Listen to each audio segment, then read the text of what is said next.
Autism regression क्या होता है? पेरेंट्स क्या मिस्टेक ऐसी कर देते हैं जिसकी वजह से ये रिग्रेशन की प्रॉब्लम बढ़ जाती है? तो आज मैं अपना रियल एक्सपीरियंस शेयर करूँगी और साथ ही आपको ये बताऊँगी कि ये क्या होता है, ये क्यों होता है और इससे बचने के लिए हमें क्या करना चाहिए। तो आज इस टॉपिक पर मैं वीडियो इसलिए लाई हूँ क्योंकि मेरे शिवांश को भी काफ़ी ज़्यादा रिग्रेशन होते हैं और 3 बार तो अप्रॉक्स हो ही चुके हैं इस 2026 में। ये बहुत सारे रीज़न्स की वजह से भी होते हैं।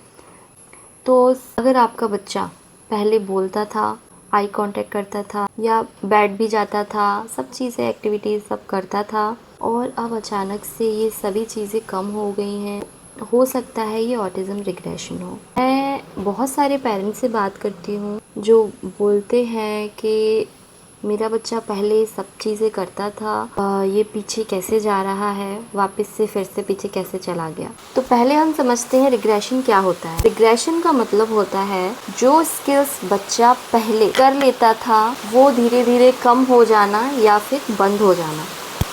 सॉरी, बैकग्राउंड में नॉइस आ रहा होगा क्योंकि बारिश बहुत हो रही है इधर। तो एग्जाम्पल्स समझते हैं, जैसे बच्चा अगर पहले मम्मा बोलता था और अब बोलना बंद कर दिया है, पहले नाम पे देखता भी था और अब रिस्पॉन्स कम कर दिया है, पहले क्लैप बाय ये सब चीज़ें करता था और अब नहीं कर रहा है, पहले बैठ जाता था अब उठ जाता है, एक जगह नहीं बैठता है, भागता है। ये ऑटिज़म में काफ़ी कॉमन होता है और ये मेरे शिवांश को भी बहुत बार हुआ है और हो सकता है कि वापस भी आते हैं, लेकिन हो सकता है कि न्यू और ऐड हो जाए, कुछ चीज़ें न्यू भी ऐड हो जाती हैं दूसरे बच्चे को देख के या कुछ भी। मेरा शिवांश ऐसे ही करता था कि वो उसको रिग्रेशन होता लेकिन साथ में और चीज़ें ऐड हो जाती थी, न्यू बिहेवियर्स और पता नहीं कहाँ से आ जाते थे। अभी मैं आपको बताती हूँ कि रिग्रेशन के अर्ली साइंस आखिर होते क्या हैं जिससे आप जल्दी से इसको कैच करके उसको ठीक। अगर आप ये साइंस नोटिस कर रहे हो तो आपको अलर्ट हो जाना है। आप थेरेपी लेते हो तो उनको बताना है। क्राइंग बहुत ज़्यादा, मतलब बहुत ज़्यादा रो रहा है, पढ़ाई से भाग रहा है, मतलब अलग टाइप के अवॉइडेंस बिहेवियर अलग अलग टाइप के कर रहा है, या गुस्सा या टेंट्रम्स काफ़ी बढ़ रहा है, सीखी हुई स्किल वो छोड़ रहा है, मतलब जो आता था वो भी नहीं कर।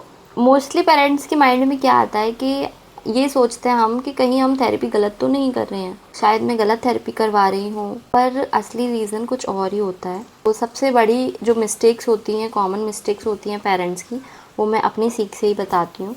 मैंने भी काफ़ी मिस्टेक्स की थी, मुझे बाद में रियलाइज़ हुआ कि मैंने ये मिस्टेक्स की थी, इस वजह से ये सब चीज़ें वापस आ रही हैं। अब वो मिस्टेक्स जैसे कि वो हो सकती हैं, जैसे हम अगर बच्चे को ज़्यादा प्रेशर कर रहे हैं, ज़बरदस्ती बैठालना, ज़बरदस्ती उससे बुलवाना, तो ज़बरदस्ती चीज़ करवाना वो बच्चा नहीं करना चाहता है तो ये थोड़ा सा डेंजरस हो सकता है। मतलब मैचिंग भी नहीं कर पा रहा, उससे हम ABC डायरेक्ट लिखवाना शुरू करवा रहे हैं।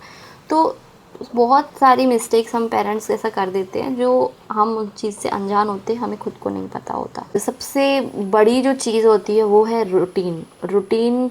अगर बैलेंस बिगड़ चुका है, एक सा रूटीन नहीं चल रहा है, जैसे कि स्कूल चेंज हो जाना या थेरेपिस्ट चेंज हो जाना या फिर घर का एनवायरनमेंट चेंज हो जाना, जैसे कि मेरा मोस्टली यही होता था कि रूटीन की वजह से मोस्टली चीज़ें ज़्यादा आती थी कि हम रहते हैं अलग और हम जैसे दादा दादी घर जाते वहाँ जाके रूटीन अलग चेंज हो जाता, ट्रेन में जाते वहाँ अलग हो जाता और ऐसे चीज़ें करने से उसका रूटीन की वजह से उसमें ये सब चीज़ें आती थी। तो ये हमने रियलाइज़ किया था सबसे ज़्यादा जब हम उसको स्क्रीन दिखा देते हैं।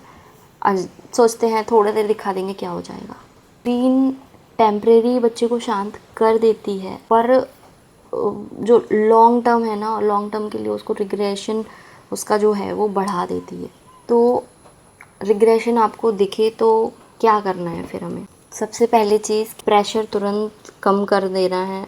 5 या 10 मिनट का ही सेशन रखें, उससे ज़्यादा नहीं, दिन में 2 से 3 बार बस, ज़्यादा फोर्स नहीं करना है। और सेकंड, पिछले लेवल पे वापस जाओ, जो पहले करता था उसी लेवल पे जो आपने पहले किया था, कैसे क्या सब, वो सब चीज़ें पहले का याद करो, अपने आप को थोड़ा सुधारने की कोशिश करो कि भाई मुझसे ये मिस्टेक हो रही है, बच्चे की कहीं गलती नहीं है, हमसे ही जो होती है गलतियाँ वो हमसे ही होती हैं, हमारी ही वजह से बच्चे में ये सब चीज़ें रिग्रेशन बढ़ जाता है। तो पैनिक नहीं होना है, इस चीज़ को समझना है और शांति से सोचना है कि मैंने सब चीज़ें कैसे की थी, वो सब मुझे फिर से वापस से शुरू करना है। प्रेज़ ज़्यादा करना है, हर छोटी चीज़ में भी अगर वो कर रहा है तो प्रेज़ ज़्यादा करना है, उसको मोटिवेट ज़्यादा करना है, बजाय कि उसका करेक्शन हो जाए कि हाँ तुम ये सही कर रहे हो। ऐसा नहीं, वो छोटी सी चीज़ भी कर रहा है उसमें भी हमें ज़्यादा से ज़्यादा उसे प्रेज़ करना है, वाओ तुम बहुत अच्छा करते हो, इस तरीके से उसका कॉन्फिडेंस बिल्ड करना है। उसकी जगह क्लैप कर सकते हो, हग दे सकते हो, उसको स्टार दे सकते हो, उसको वेरी गुड बोल सकते हो, वाओ तुम बहुत अच्छा करते हो, वेरी गुड। इस तरीके से ना उसको ज़्यादा से ज़्यादा प्रेज़ कर। लास्ट चीज़ वही कि रूटीन आपको सेम रखना है, जैसा पहले था वैसा ही आपको रूटीन में बदलाव नहीं करना है। जो जो रूटीन बच्चे को कंफर्टेबल फील कराता है वही रूटीन को फॉलो करना है।